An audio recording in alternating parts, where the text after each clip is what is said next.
Então, vamos ao nosso bate-papo aqui do Atualidades de hoje. A autonomia do médico é o tema da nossa entrevista. O Sindicato dos Médicos de Santa Catarina destaca a importância da autonomia do médico no tratamento dos pacientes com Covid-19. E nós estamos recebendo aqui o presidente do CIMESC Regional Extremo Oeste, Dr. Antônio Marcos Weschenfelder Duarte. Dr. Antônio Duarte, como é mais conhecido aqui entre nós, em primeiro lugar, é uma alegria lhe receber. Fazia tempo que não vinha nos fazer uma visita, né? Então, já enalteço a alegria de lhe receber aqui, lhe dou as boas-vindas e já vamos direto para o bate-papo, que o assunto é interessante. O que gerou, então, a publicação dessa nota por parte do sindicato relacionada à questão da autonomia do médico? O que dá para explicar em relação a esse assunto? Bom dia a todos, bom dia, é um prazer sempre estar aqui, sempre a gente vem com alegria, né, por poder encontrar os amigos e também falar e prestar algum esclarecimento. Muito bem. A posição do Sindicato dos Médicos de Santa Catarina é muito clara e é de acordo também com a posição do Conselho Federal de Medicina, Conselho Regional de Medicina, Associação Médica Brasileira, a respeito da autonomia do médico. O papel do sindicato, o sindicato não é uma entidade científica e por isso não discute se é bom ou ruim o tratamento este ou aquele. O que é papel do sindicato é defender o médico, né? E ao defender o médico, defende o paciente, porque a relação médico-paciente é o que faz o sucesso do tratamento, seja ele com remédio, sem remédio, com este ou aquele conduta, né? Então, o principal, e é esse o motivo, esse é um movimento estadual, é um movimento nacional, né? Vimos o presidente, num discurso recentemente, falar sobre a autonomia do médico, enaltecendo a autonomia do médico, mas isso não foi desencadeado unicamente aqui, foram diversos pontos no Brasil inteiro que desencadearam, devido a algumas interferências, né, tentativas de interferências,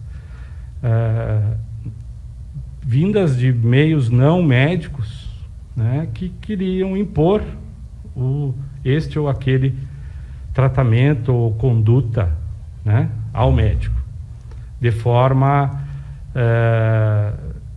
generalizada, assim, né?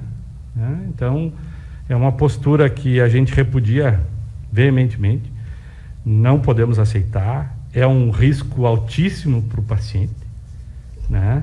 Uma vez que seriam tomadas condutas à revelia de qualquer responsabilização do médico, né? É o patrão querendo medicar o empregado, é o dono ou o gerente da empresa querendo medicar o seu subordinado.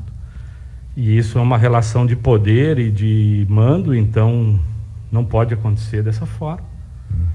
Então, esse é o principal objetivo dessa manifestação do sindicato. Doutor, eu estava vendo aqui, a pergunta seria qual a visão do médico na pandemia, e eu vi também que aqui saiu um protocolo, acho que do governo do estado aqui em Santa Catarina, salvo engano, até me corrija se estou enganado, sobre questões de avaliação.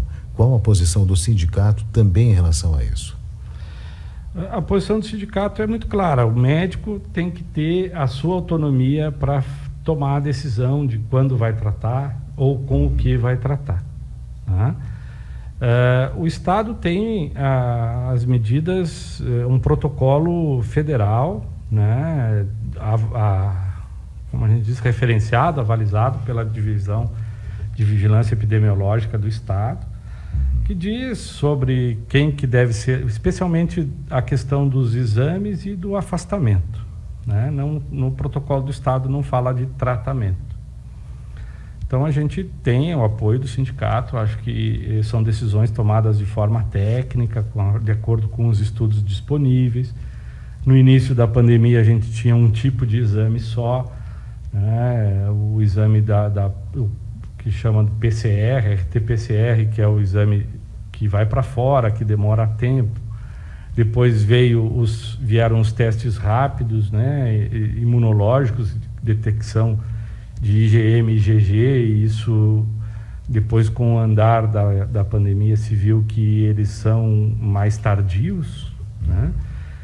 E o grande avanço houve quando veio o teste de antígeno, que é um teste rápido, parecido com o PCR, que sai no mesmo dia.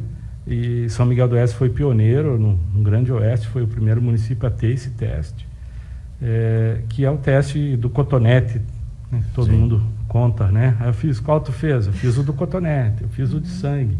O de sangue é o IgM e IgG, e o do cotonete é o teste de antígeno ou PCR, que determina assim o vírus ativo naquele momento da coleta, o teste de antígeno, né? Que é o principal momento em que o isolamento e o cuidado deve ser redobrado, né? Que é a hora que as pessoas estão transmitindo. E essa é a pessoa que tem que ficar em casa.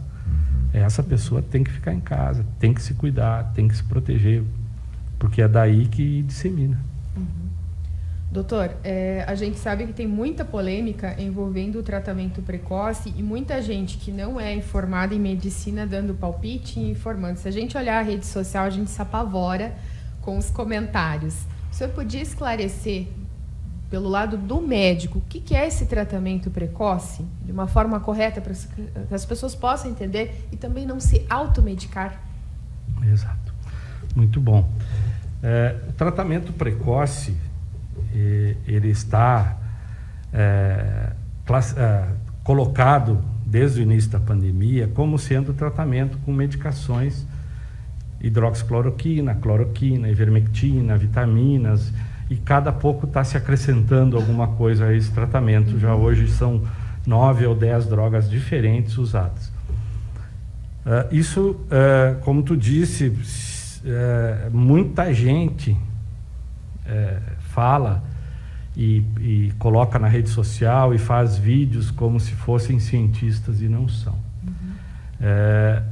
Eu sou, particularmente, como médico, eu trabalho na UTI, eu trabalho na linha de frente dos hospitais, atendendo pacientes e tudo mais. Particularmente, a linha que eu sigo, e isso é uma posição particular, é de não usar essa medicação nesse momento. Né? Sigo as orientações das entidades de especialidades, medicina intensiva, medicina baseada em evidências, medicina da família e comunidade, Sociedade Brasileira de Infectologia, todas essas preconizam não usar essa medicação. Tem um outro tanto de gente, médicos, cientistas que estão estudando, estão trazendo novos dados, e isso pode mudar. Né? Mas o tratamento precoce, então, é aquele tratamento que é usado no início. E por causa dessa disseminação da informação que a gente vive no momento, muita confusão. E com isso, muita gente cometendo erros muito graves. Como você falou sobre a automedicação. É gente que vai no mercado, chega em casa, toma um comprimido de ivermectina. De tarde vai na farmácia, volta para casa, toma outro comprimido de ivermectina. Também não dá, né? Achando que está se protegendo. Não é assim. Não é assim. Gente que visita alguém e volta para casa, faz 5 dias de tratamento. Empresas, e aí está o grande problema, empresas dando a seus funcionários remédio como se fosse precaução. Muitas vezes, empresas que não têm uma avaliação médica, têm uma orientação do médico que pode usar o remédio para aqueles pacientes doentes, mas o empresário acaba extrapolando isso.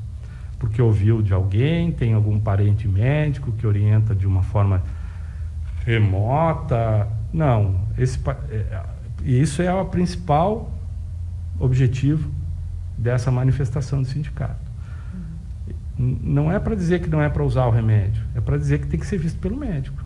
E especialmente, não é uma receita de bolo que vale para todo mundo. Tem que ser individualizado.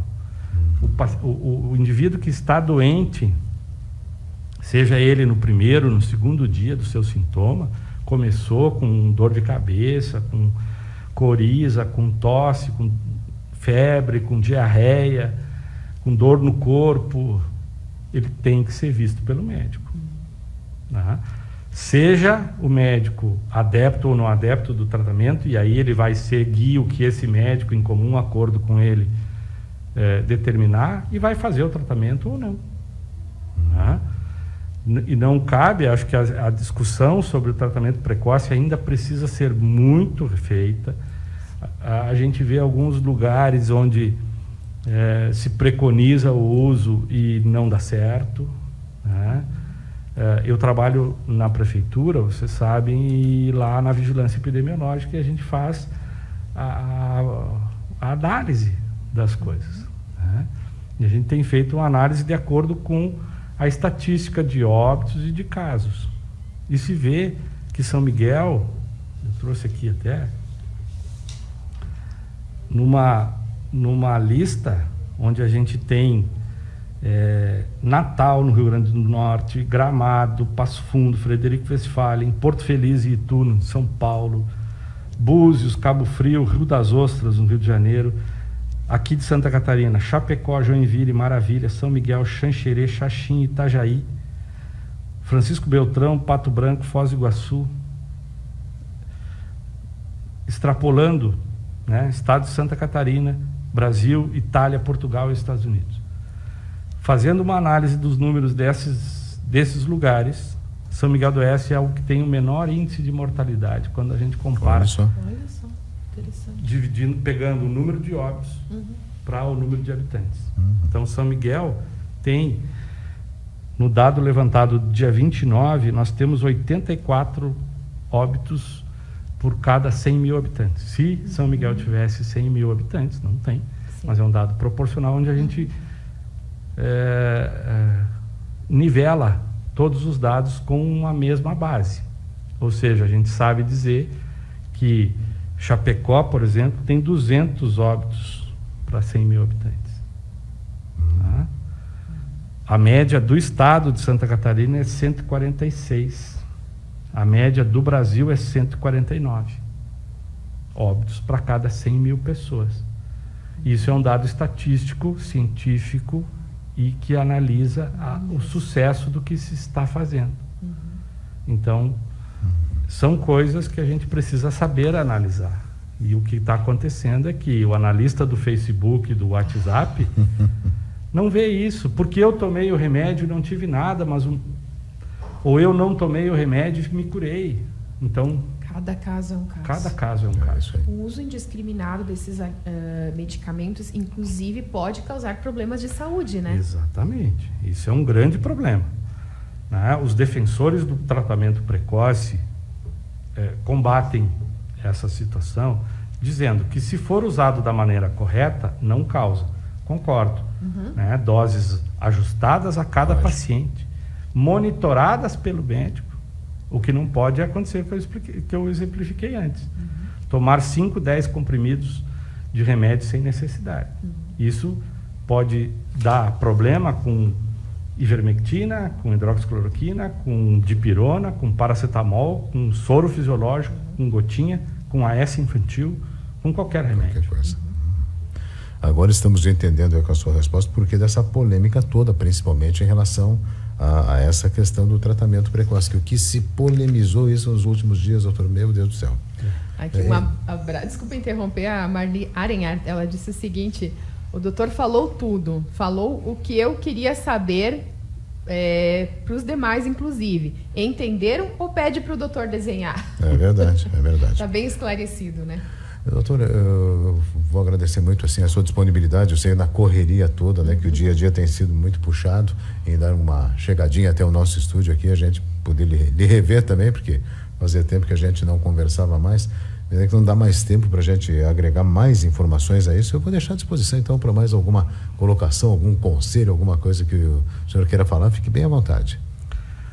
Assim, Luiz Cláudio, o que a gente sabe que realmente funciona, o que realmente previne a doença causada pelo coronavírus, que é uma doença extremamente complexa, é uma doença extremamente difícil de lidar. Quando a gente acha que está atacando uma parte do problema, como a gente viu no início, era o grande problema os idosos. Então vamos proteger os idosos, vamos vacinar os idosos, vamos evitar que o idoso saia de casa. Isso se fez, se conseguiu muito sucesso, agora mudou, agora estamos na UTI aqui, uma mudança, não é só aqui, é no Brasil inteiro, uma mudança muito importante na faixa etária dos doentes graves, né? O que antes era 70, 80, hoje é 40, 50, 60 anos de idade. Então vamos ter que focar nessas pessoas. E essas são um grande número de doentes. A gente tem estatística que mais de 50% dos doentes são entre 20 e 40 anos. Das pessoas que pegam a doença. Daí o grande volume dessas pessoas começarem agora a estarem ficando complicadas. Então, não há nada que a gente possa fazer que não seja a prevenção. A melhor ação é a prevenção. É o cuidado, é o uso da máscara, é o uso do distanciamento social. Infelizmente, isso é necessário ainda. Ainda não temos condição de voltar a fazer o que a gente fazia. Todo mundo gosta de se reunir com os amigos, todo mundo gosta de fazer uma festa, de ir numa reunião. Quanto tempo faz que a gente não vai numa confraternização de amigos, né? A gente que tem o hábito, congressos médicos presenciais, não tem? Tem muita coisa virtual agora, a gente está reaprendendo a estudar, reaprendendo a ver coisas. Visitas às famílias, né? Um exemplo pessoal, minha mãe fez 90 anos agora na Páscoa. Nós fizemos uma videoconferência para confraternizar com ela. Infelizmente não podemos ir lá. Ela mora aqui no litoral de Santa Catarina. Quantos amigos relatam isso com as suas famílias? E quantas situações a gente vê de reunião de família e dali a 10 dias, gente doente e muita gente grave.